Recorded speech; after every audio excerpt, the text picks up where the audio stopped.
Hello, I'm Renee Cazzell with Landmark Title. The numbers in our housing market are ever changing, so it's important to stay up to date with those changes.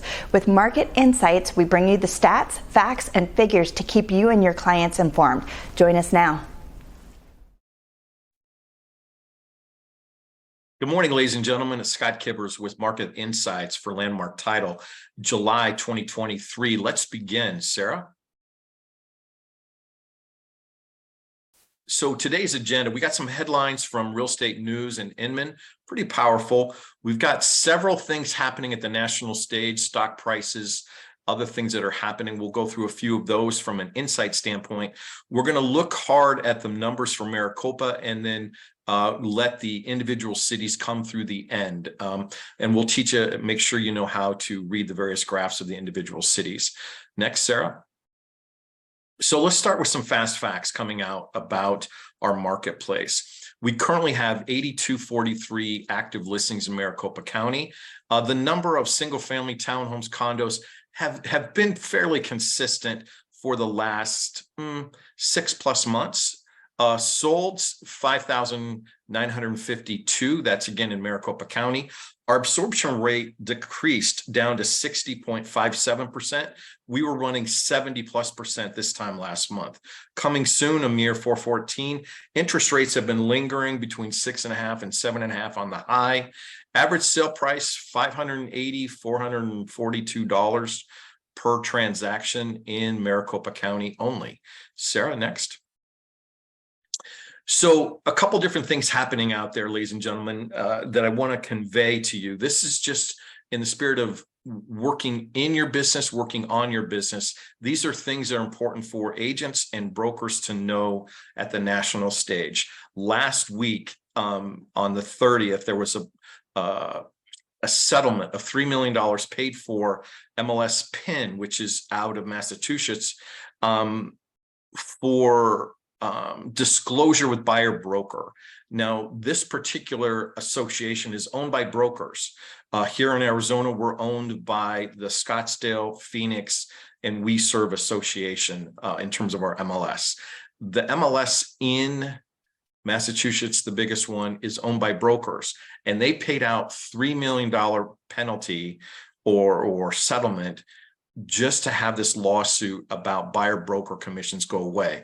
If this is something that you're just now learning about, ladies and gentlemen, know that there are some national lawsuits that have been going on for since 2019. One of them is coming to fruition in October of this year. It's slated to go to trial. They're seeking, with a B, billions of dollars. This is just the local MLS PIN paying out $3 million. Ladies and gentlemen, how we do business in the future is going to be changing, this being disrupted, and this is part of it. And this was a surprise to me personally. That's why I shared it with you right up front in the beginning. Next slide, Sarah. So NAR pushes back on a claim against growing sexual assault. There is an event happening nationally, and it's happening everywhere. And this is the lawsuit that NAR just came into play in the last 10 days. Sarah? The housing market, this was a great update by the numbers. This is out of Real Estate News. Housing market did an about face and upended expectations for 2023. Ladies and gentlemen, if you talk to anybody doing forecasts late last November, December, early January, our market has not done what in the second half what they thought it would do. So please know interest rates have remained high. Inflation is quieting. The job market is still very strong, but our housing prices, we essentially have low demand, but we have low inventory, and because of that, it feels like high demand. When you're out there with a buyer, there could be multiple offers, paying over asking, still waiving things. If you got a quality listing and it's highly sought after, people will surge and go after your listing to buy. Next, Sarah. The Wall Street Journal, 3 million houses are over $150,000. I'm sorry, households. What they're saying here, ladies and gentlemen, from the Wall Street Journal is there are 3 million family households where the household makes $150,000 annually and they're still renters. And I shared this with you, ladies and gentlemen, because people sometimes want flexibility. They don't want the heartache of repairing things, fixing things. But that is a lot of potential buyers who are on the sideline as well. And they're remaining in even keel mode, just staying renters until interest rates come down, job market changes, etc. There is a lot of people on the sidelines that absolutely qualify to be homeowners. Sarah? Single-family residence homes, ladies and gentlemen, are on the rise. This is out of John Burns. So if you look at what's happening nationally, this is a thing. I've seen advertisements on TV where people are advertising the whole subdivision is rentals. And in that advertisement, everybody is the same. And it allows you to get in and out if you're in a job that you know you're going to be in for 6 to 12, 24 months, and you don't want to be tied down with home ownership. It's a great place to live. But what it's also saying is rates of rent are going up. And finally, why would a builder even want to build single family homes that go straight to rental? Well, one of the most important things, or one of the most valuable things that are in this growing trend is in Arizona, they do not have to provide a 100-year water supply. And that is having an impact on why builders are building in that type of product. Sarah? Population. So ladies and gentlemen, here, we're still one of the fastest growing cities in terms of growth in Metro Phoenix, and we're still in just a desirable place. Next slide.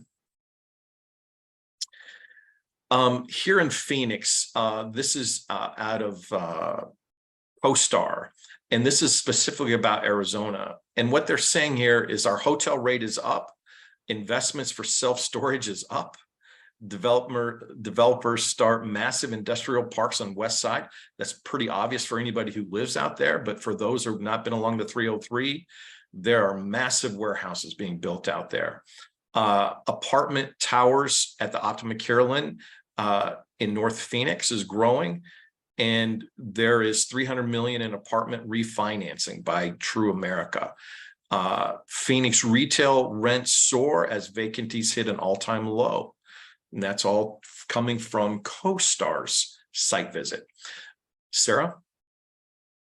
Okay, ladies and gentlemen, I could spend a couple hours just on this one slide, but what I want to convey to the audience today, whether you're a single agent, a buyer agent, a listing agent, if you're a big team runner, if you're a broker, ladies and gentlemen, there's more disruption coming. And so what I invite you to do is to start watching key companies in our space. And on the left-hand column are companies that are Zillow, Redfin, CoStar, Lane One. Those are all providers of services to MLSs, to brokers, to agents, and directly to consumers. They are up significantly. In fact, Redfin has come out of the dark and is up 188% this year alone. CoStar up only 14% this year, but that represents billions of dollars. And so in that space, we're going to use the phrase, the bigs are getting bigger. And these are companies that provide services directly to a variety of agents, consumers. When you look at the top two bars there, Compass and EXP, both those companies are up as well. And I just want you to see what is being talked about and what is feeling an uptick in market share and market cap. And then in White, Anywhere, and Remax, more traditional companies, what are they experiencing? Both of them are down slightly, and their market caps are under $1 billion. Next, Sarah. Okay, this was a last-minute ad on Airbnb rentals versus home sales.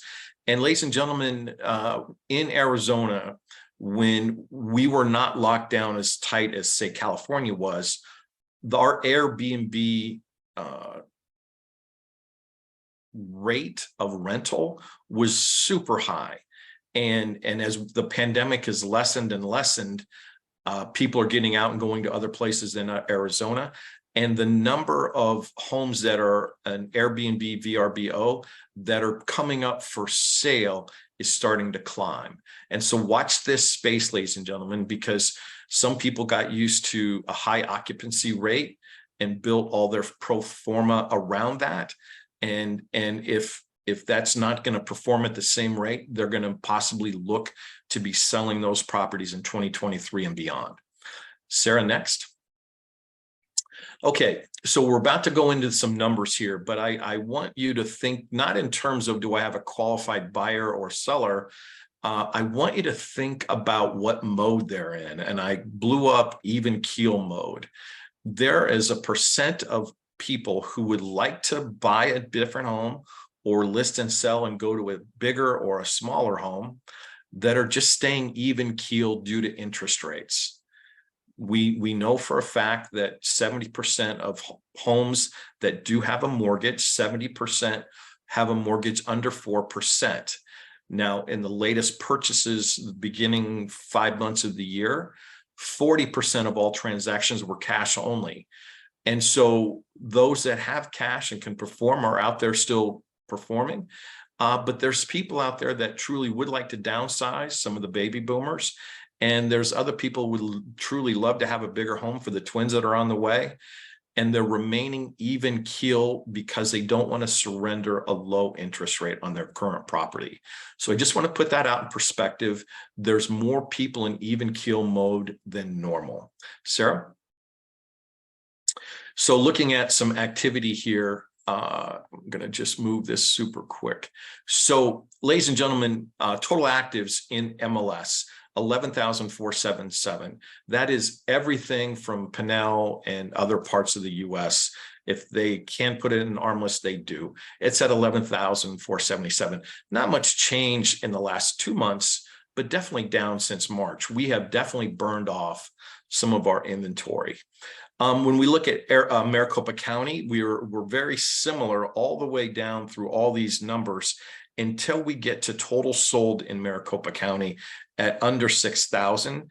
And again, my personal bellwether and has been forever is total single family in Maricopa County, 4,666. So we're under 5,000 doors sold for millions of people in Maricopa County, Metro Phoenix. Sarah? Okay, so some quick math. I like to put things in perspective. We hit some of our lowest inventory at 4,000 doors with 153 zip codes. That was averaging 26 listings per zip code. As of the first, we were at 8,300, which is essentially 54 listings per zip code. Now, data point in the Southeast Valley, ladies and gentlemen, we've had some significant growth, and we've added 3 new zip codes in Chandler, Apache Junction corridor. And so we have growth happening out there. Next, Sarah. Okay. Let's look hard at these numbers here, ladies and gentlemen. This is the first. This is July 1st. And what we're looking at here in big black letters, 8164 active, 5516 sold, and listing count under contract 6772. Look at the bottom left graph, sold to list, that our median and average sale price have been running in a parallel form here for quite a while, and they're creeping back up towards 100%. I also want to point out that as of June 1st, May, June, bottom right graph, the 4 far right graphs, blue and red, that there was a slight uptick in home price, average sale price from May to June. Okay, Sarah, I had to be historic there. I want people to stay close attention to the bottom right graph. As we go to the next slide, Sarah.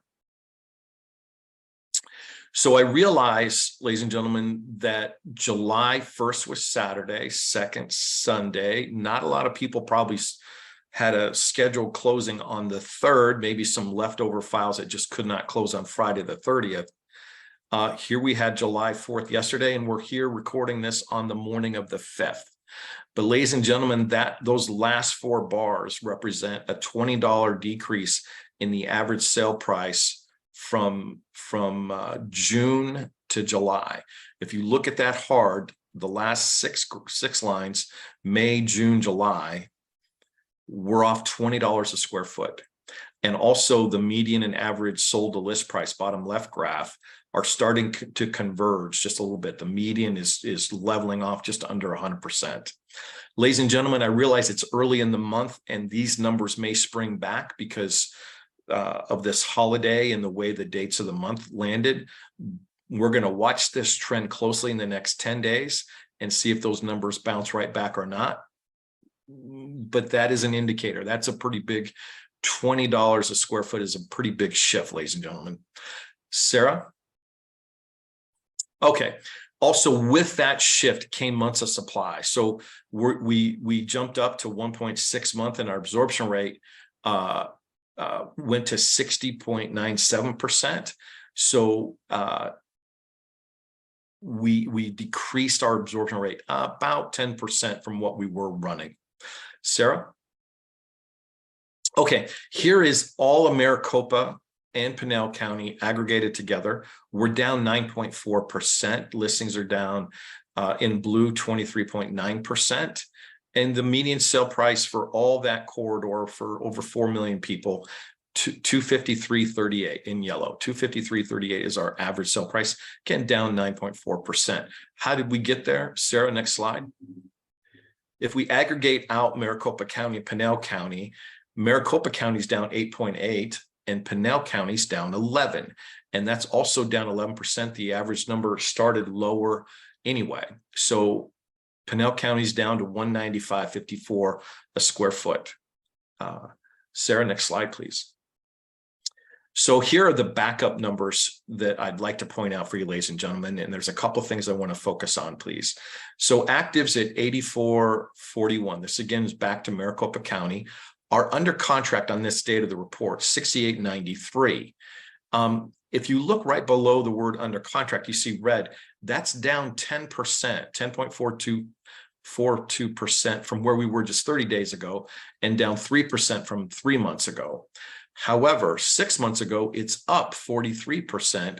And from a year ago, this time it's down only 8%. Sold listings, well, that's looking back. And so sold listings were 26, excuse me. That's up 19, almost 20% from where it was a month ago, up 39, almost 40% 3 months ago, and up 60% from 3 months ago. Here's my point, ladies and gentlemen. The solds are looking back 30 days and beyond. The under contract is right now, the 30-day is looking ahead. And there looks to be some quieting there in the marketplace. Now, under contract, 6893 versus new listing, 6,076. We're not adding a lot of inventory. As I mentioned earlier, there's essentially low demand and low inventory. But because they're both low, houses that are quality are going quickly. Now, in the circle graph, I want to point out just two quick things. Normal sales running 84%. That's been our tradition here for quite a while, all of Maricopa County. New build, 10.9%. That's a lot of new homes as a percentage. And fix and flip, a year and a half ago, we're running 20% of any market, running probably 15% of ours, is a mere 4.11%. That is changed because of interest rates. The cost of money. People are waiting on the sidelines thinking, I really hope interest rates do come down. Sarah, next slide, please. Okay, at a glance, active listings in Maricopa County. And we've been tracking down the last 90 days from 9168 on the far right to 8441 to 8282. That really hasn't changed a lot. We're running a choice of about 8,000 plus homes for 4 million people. Ladies and gentlemen, that's not a lot. That's not a lot of choice. Next slide, Sarah. Here we go with under contract. And this is as of June 1st. Ladies and gentlemen, what I want to point out here is that's about 1,000 doors fewer, 1,100 doors fewer than we had just 2 months ago. And we're going to feel that in our closed sales at the end of July going into August. August is usually a slower month due to back to school and reset of holiday vacations. So August and December traditionally are two of our slower months, and it's shaping up to look like that yet again. Sarah? Closed units. So we leapfrogged over May, and June came down to 5351 in Maricopa County. Ladies and gentlemen, at our peak, we were doing 12,000 listings closed in Maricopa County in our MLS. We have the capacity, manpower, skills, realtors to do all that. But this is why I led with even keel mode in terms of our marketplace. There are still a lot of people moving to Phoenix every single month. Straight to rental home market is growing, and the number of people closing on transactions is dwindling back to 5351. Sarah? And then finally here with new listings. And so that's been just over 7,000 the last 90 days. These are new homes coming into market. Clearly, we have the capacity to do a whole lot more than that. And we're kind of in even keel mode yet again. Sarah? So ladies and gentlemen, for the balance of the report here, we're looking at two slides, one for the city and then one that makes up these circle graphs. And so let's just slow down here for a second, Sarah, and go through this really quick. And then it just repeats for the 28, 35 cities we have that follow in alphabetical order. If you'll go back one more, go back to Apache Junction, let me begin. So active listings, 48.5 active listings. That is up from 101 this time a year ago. Solds are up almost 7% in Apache Junction. Median sale price is down. That got to look hard there. Down at 9.1% at 254.45 from a year ago. They were at 279.89. Supply is up 38, almost 39% to 1.95 months.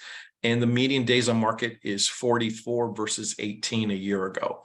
So that's how you read that graph. And what I love about this graph, ladies and gentlemen, is if you are representing a buyer or a seller in that corridor of Apache Junction, this is a great graph that anybody could take and feel comfortable at a dining room table, at a coffee shop, talking to a buyer or seller. It's very easy to show the trends and the 5 key things that are happening in our market. Now, the numbers behind that, Sarah, next slide, come out here. So the active listings in Apache Junction were 150. Under contract, 106. That's a lot. Sold listings at 77 and new listings at 96. So if you look back, we have an absorption rate right at 50%, which is currently the trend, 50 to 60%. But if you look at the under contract versus new listings, in essence, that's a cheater's way to look into the future. And what it's saying is we're actually putting more homes under contract than we are adding, which means prices will probably go up. Competitiveness will definitely go up. And if we do ever get the benefit of a lower interest rate into the high 5s, mid 5s, this will go into a very competitive market right away. That is how to read these various graphs, Sarah, and for everybody out there. And then as Sarah, if we advance, now we're going to just go from A to the letter T of the various cities. And this is designed for helping the people who are working in specific metros that they can see what's happening in their local city. It's always a pleasure to work with you, Sarah. Thank you for today. And for anybody out there with title needs, Landmark does a great job. We're happy to provide these numbers to you on a monthly basis. And for that, Sarah, I'm going to let you zing through there, come back live on the screen with me, and close with any other things you'd like to share. It's always a pleasure. Stay cool out there and wear sunscreen if you're out and about. Okay. Thank you, everybody.